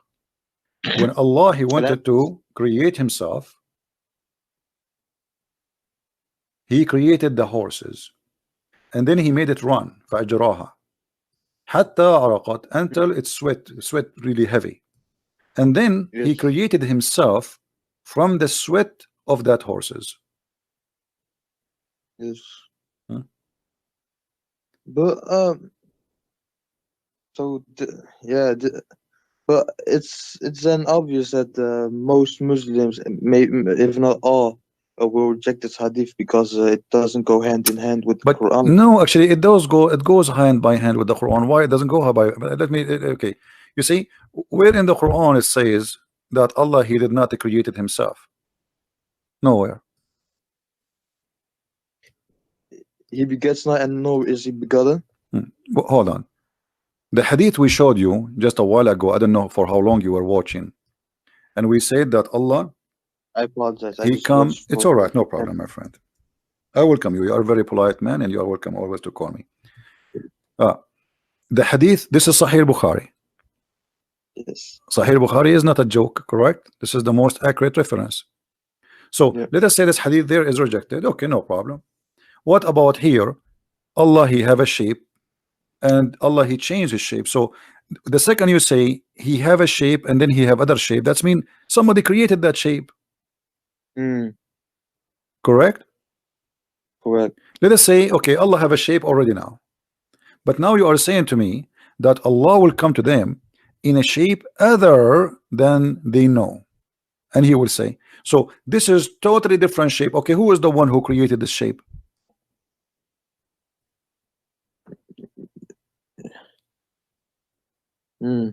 What do you think? Allah. Okay, so Allah created Allah.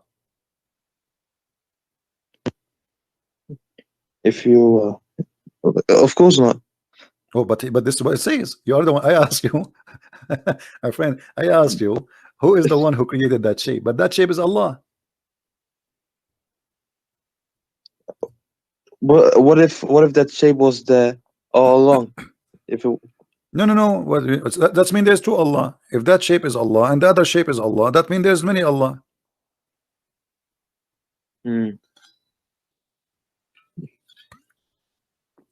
Yeah, this really. This is the first time I'm hearing. But always there is first time with the Christian Prince.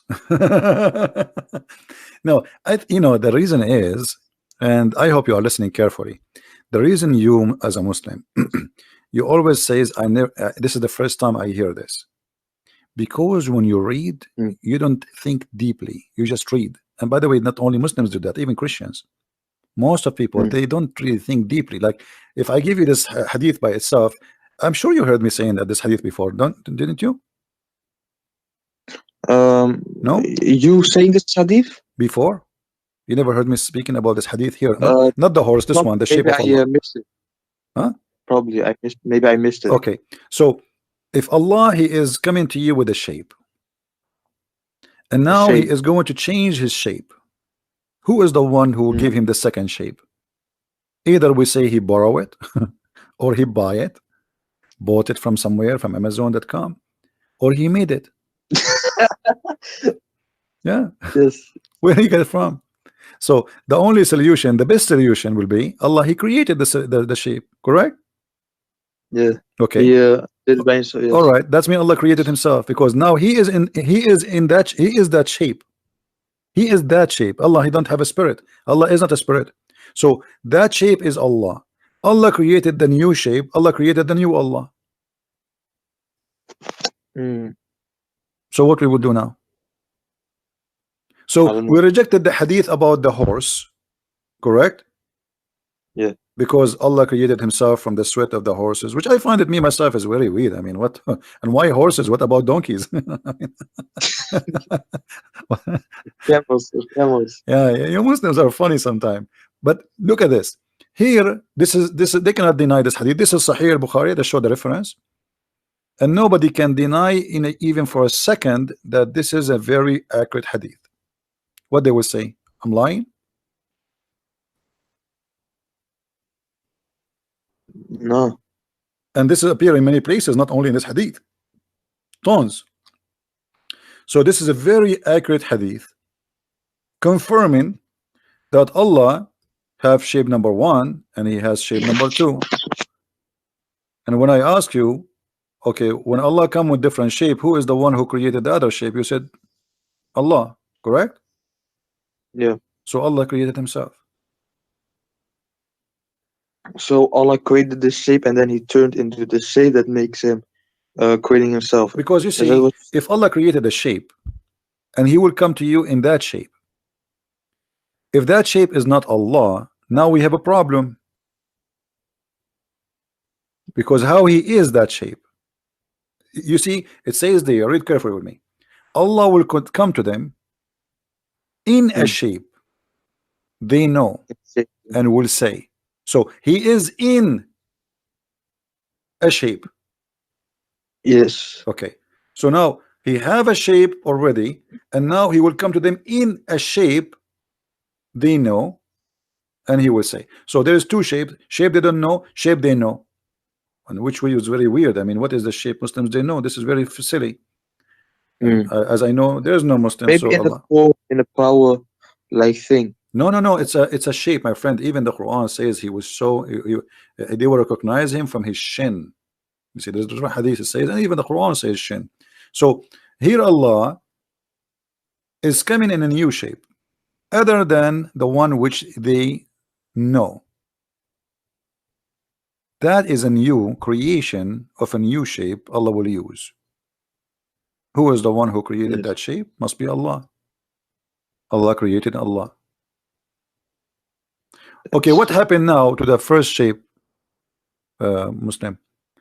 You see, Allah, He come to them in other shape. Correct? That's what Hadith is saying. Yes. Okay, what happened to the shape before it?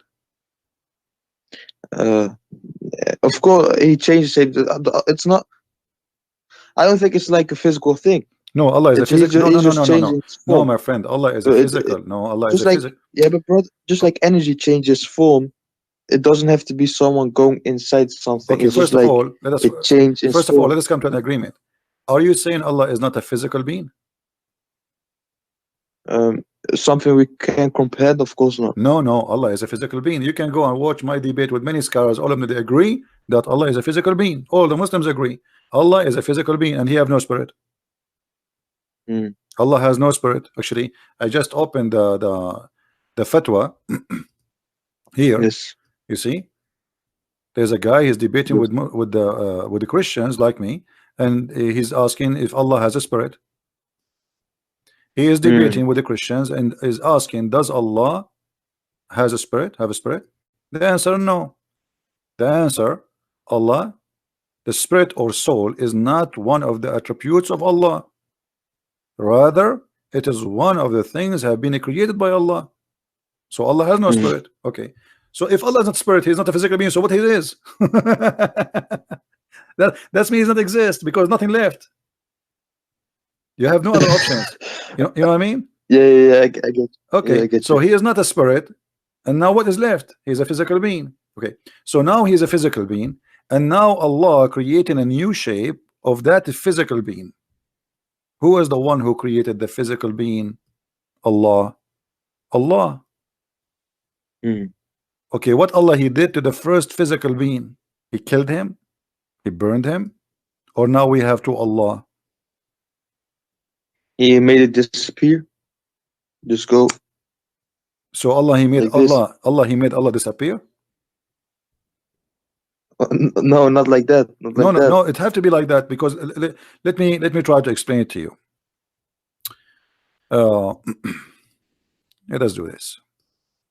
Look with me in the screen. I'm going to draw something, and forgive me, my drawing is not you know, I'm not an artist. Same Okay, so let us say I'm not going to make any shape to make fun of your God. Let us say no, I don't. Okay, here we go. I will make this is Allah. Three angle. Okay, this is Allah, and now we have shape here, shape A and shape B. All right. Yes. So this is shape number A, and this is shape number B. Wonderful. Yes. Okay. When Allah He was shape number A, shape A is Allah. He is Allah. He's not inside the shape, because to say He was inside the shape, that's mean He is a spirit maybe. But we discover He is not a spirit. So He is the shape. He is a physical being. So this physical being here, that shape is Allah, which is without spirit. You know, there's no spirit inside this shape. Okay. Now Allah, He transformed Himself, or He come in a new shape. Yes. Bro, can I ask you something real quick in between? Okay. So, when you were debating the scholars and stuff, did they actually agree that Allah was a spirit? Absolutely. You can search for my debate with Dr. Nabil Baikli as an example. Dr. Nabil Baikli, the head of the Islamic Center of Tennessee, is a Sunni. He's a Sunni. And Imam of the Mosque of Tennessee, his name is Imam Malik Sar. Both of them, they were debating me. And they said clearly with the clear words, we can find the video. They said Allah is a physical being. But how Allah look like, we don't know. Dr. Ruhi have a PhD from Al-Azhar. Huh? That's crazy. That's crazy. Well, this is what it is. This is what it is, my friend. It's not up to you, up to me. This is what it is. This is what it is. So Allah, the physical being now. Okay. So Allah, He come to you in a new physical being. So what happened to the old physical being? If we say that the old physical being, as you said, making disappear, that's mean Allah, He made Allah disappear.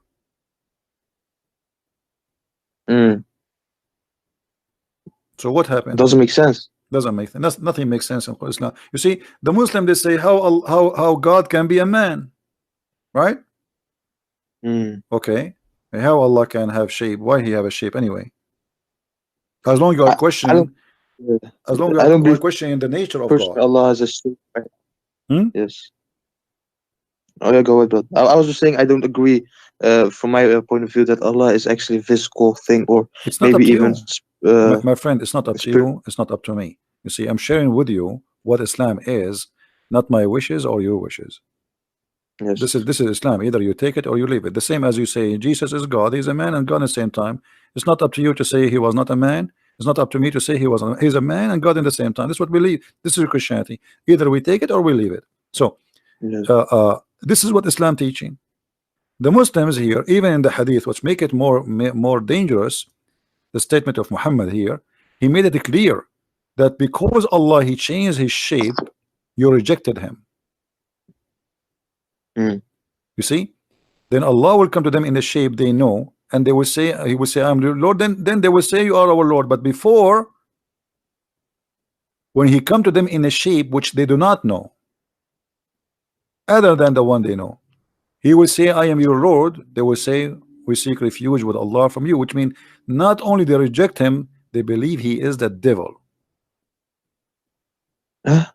Yeah, because when you say, you as a Muslim, when you say I seek refuge by Allah from you, that's mean shaitan in you talking to me, correct? We seek refuge by Allah from who? From Satan, not from a human. Yes. And the Quran confirmed that. So Allah coming to them and they say to him, you are shaitan. We seek refuge by Allah from you. All what happened is just he changed his shape. So the Muslims cannot recognize Allah for being Allah. The Muslims, they can recognize Allah for being in a shape which they like. And what kind of God this God is? Customer service, you know, this is AT&T. What kind of shape you like us to send you at the modem? We have a triangle modem, we have a square modem, we have, what do you want, brother? You know, and say, I don't accept, I don't believe that internet can come from a circle modem. I want a triangle modem. So now they will send you a modem in the way you like. This is Allah. How this can be true? Do you know somebody he just gave me an idea. Do you think Allah he was like he printed himself in a 3D printer? No. So where the shape is coming from?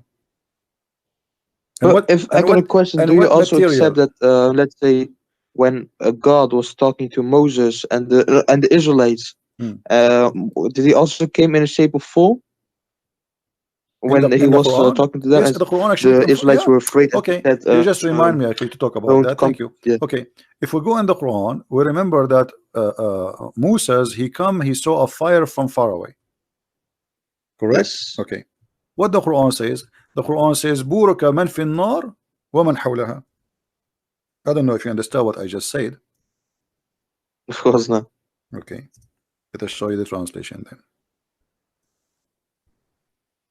In chapter 27, verse number 8, it says, talking about Moses. Okay, Moses, he was away. You see the screen? Yes. Okay. When Moses said to his household, his family, verily I have seen a fire. So he was in the dark at night, he saw a fire. I will bring you from there some information, which means I will bring you a fire, or I will bring you a burning brand, okay, to warm yourself. But when he come to it what? The fire, right? Okay. He was cold. Blessed is who is ever is in the fire. But when he was blessed was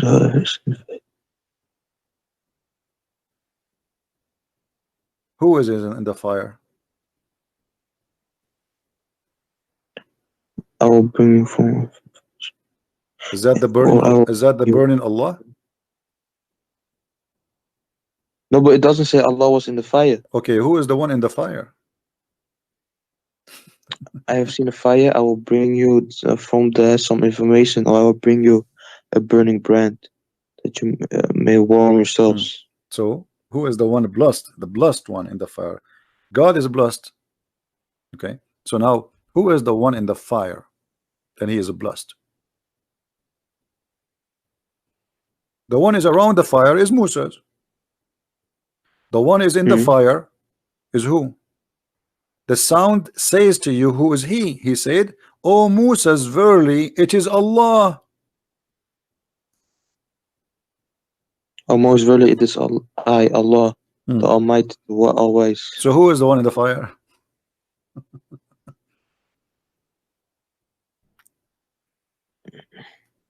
Allah. Okay, is the fire is a physical being in this case? Fire. What if Allah was third person in here? Huh? And he just showed him what if Allah was the third person in here and he showed Moses the bush fire, and then he was just talking to Moses, but that doesn't mean he had to be in the fire to talk to Moses. Okay, let me ask you. Okay, no problem. I will go with you. I will go with you. When Allah he spoke from where? From Allah is everywhere. No. And nowhere, if no, whatever. No. Islam does not believe Allah is everywhere. That's not true.